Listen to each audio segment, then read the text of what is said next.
Another element of Hindu astrology is the stars, or Nakshatras. Swamiji describes one method of grouping stars arranged with respect to their connection with, and influence over, the different segments of the human body. Thus, the head is connected with the following 9 Nakshatras: Ashwani, Bharani, Krithika, Rohini, Mrigashira, Ardra, Punarvasu, Pusha, and Ashlesha. The torso, comprising the thorax and the abdomen, is connected to the next 9 Nakshatras as follows: Magha, Puram, Uttara, Hasta, Chitra, Swathi, Vishakha, Anuradha, and Jyeshta.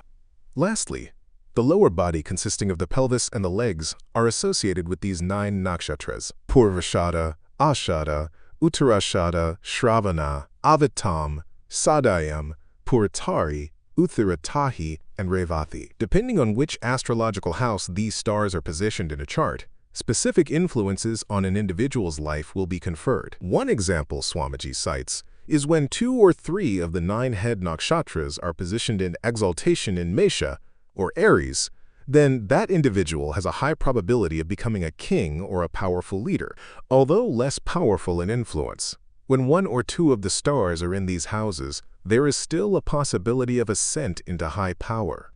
Another situation is when stars Ashlesha, Magha, or Puram are positioned Nicha in a house that is exalted, then that person has a high likelihood of entering into a life in the defense or police forces, although at the expense of poor health. Finally, when one of the nakshatras, Mula, Purvashada, Uttarashada, Uthradam, Puradam, or Revathi, are in either Dhanus, or Sagittarius, or Meena, which is Pisces, then these people love traveling, enjoy the company of the opposite sex, indulge in fine dining, which frequently affects their health, and usually they act as advisors to a leader, often using that person's power for their own enjoyment, more so than the leader himself. Swamiji in upcoming videos will describe more effects of the nakshatras on horoscopes.